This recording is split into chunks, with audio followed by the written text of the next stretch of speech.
Russia and China have both condemned US and Israel's actions against Iran. Russian President Vladimir Putin called Khamenei's killing an assassination, while China also came out with a strong statement. Now, however, France, Britain, Germany, they have presented a united front with the US. Russian President Vladimir Putin strongly denounced the killing of Iran's supreme leader Khamenei, labeling the US-Israeli operation a violation of international law and even called it an assassination of the Iranian leader. China says Foreign Minister Wang Yi spoke on the phone with the Russian Foreign Minister Sergei Lavrov on Sunday, with both condemning the US and Israel. Now, there has been a marked shift in China's response to the escalating conflict in West Asia. After initial strikes, China called for the diplomatic route and restraint. But following Khamenei's death, China termed US and Israeli actions as brazen aggression. The tone has now become sharp and confrontational as well.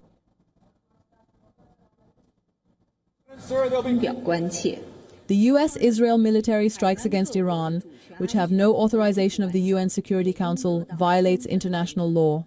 China is deeply concerned that the spillover of the fighting has affected other countries in the region. China believes that the sovereignty and territorial integrity of the Gulf countries should also be fully respected. We urge parties to stop the military operations and prevent further spread of the fighting. Elsewhere, Britain, France and Germany said that they are prepared to work with the United States. A joint statement was released from the three countries. Now, British Prime Minister Keir Starmer, French President Emmanuel Macron and German Chancellor Friedrich Merz said that they are appalled by Iran's strikes on their allies. However, Starmer specifically said the UK will not join the strikes.